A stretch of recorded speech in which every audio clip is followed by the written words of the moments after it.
রাষ্ট্রপুঞ্জের খাতায় এখনো নিষিদ্ধ তালিকায়। আমির খান মুত্তাকি, আফগানিস্তানের তালিবান বিদেশ মন্ত্রী। সেই মুত্তাকি এখন ভারত সফরে, রাষ্ট্রপুঞ্জের থেকে বিশেষ ছাড়পত্র নিয়ে। We have had opportunities to speak to each other. Once after the Pahalgam terrorist attack, and the second time after the Kunar and Nangarhar earthquake. However, a meeting between us in person has a special value in allowing us to exchange perspectives, identify common interests, and forge closer cooperation. কেন তালিবান ঘনিষ্ঠ হতে চাইছে ভারত? 2021 সালে দ্বিতীয়বারের জন্য আফগানিস্তানের দখল নেয় তালিবান। তারপর থেকে এখনো পর্যন্ত ভারতের আনুষ্ঠানিক স্বীকৃতি পায়নি তালিবান সরকার। আফগানিস্তানের সেই 2021 থেকেই ভারতীয় দূতাবাসে তালা। মুত্তাকির সঙ্গে বৈঠকে সেই দূতাবাস ফের খোলার প্রতিশ্রুতি দেন ভারতের বিদেশ মন্ত্রী। It is a step towards recognition, and then China has shown that actually even without a recognition you could have normal diplomatic interchanges and close relations. 2022 সাল থেকে আফগানিস্তানের তালিবান সরকারের সঙ্গে সম্পর্ক গড়ায় মন দিয়েছিল ভারত। সে বছর আফগানিস্তানে বিশেষ দল পাঠায় নয়াদিল্লি। তালিবান সরকারের গুরুত্বপূর্ণ আধিকারিকদের ভিসা দিতেও শুরু করে Bharat.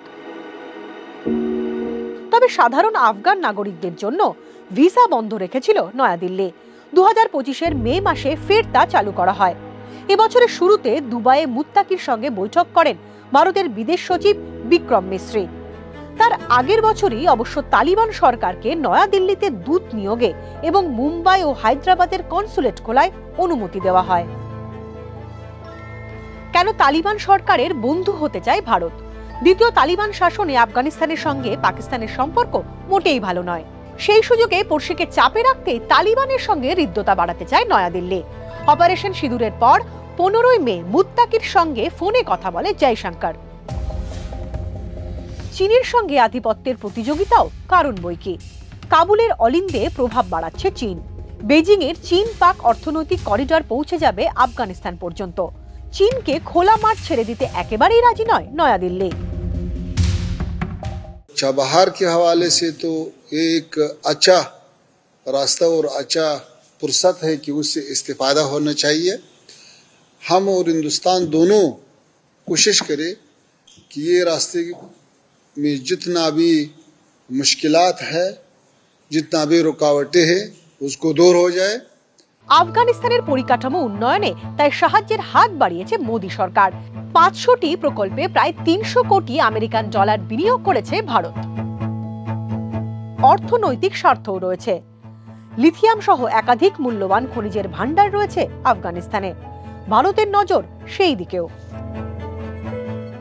Traditionally, India has been the largest market for all Afghan exports, which has suffered. So I think there is a need to rebuild that. A lot of our exports have suffered also after 2021.